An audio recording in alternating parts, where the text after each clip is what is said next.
याद करके सन मुस्का रहे थे, एक पल भी दूर होके ना जी सके थे। मन भर गया रे का, दिल भर गया रे का, अब तो गरिया रही हो, छुड़ा के दामन तो जा रही हो, छुड़ा के दामन तो जा रही हो।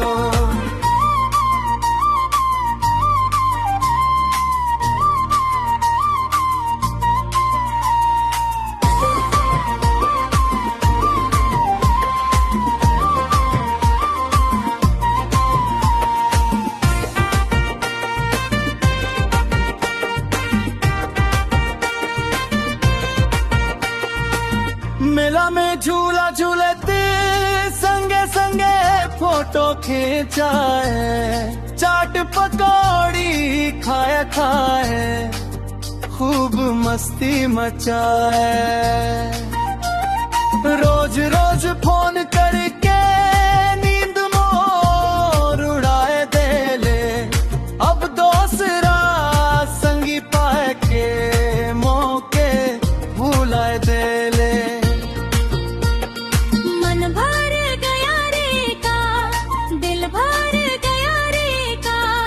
अब तो गरिया रही हो,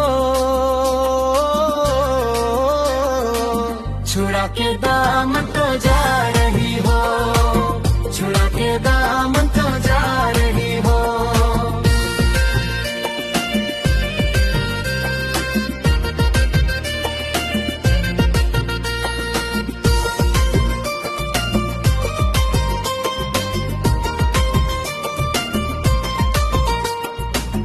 कहाँ गेलो दिनवा हंसी थी ठोली वाला, गली गली घूमत रही पकड़ के हाथ निराला।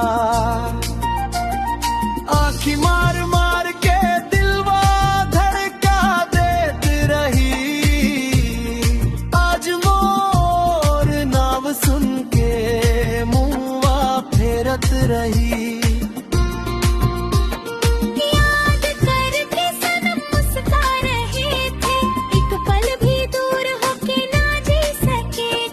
मन भर गया रे का, दिल भर गया रे का, अब तो गरिया रही हो,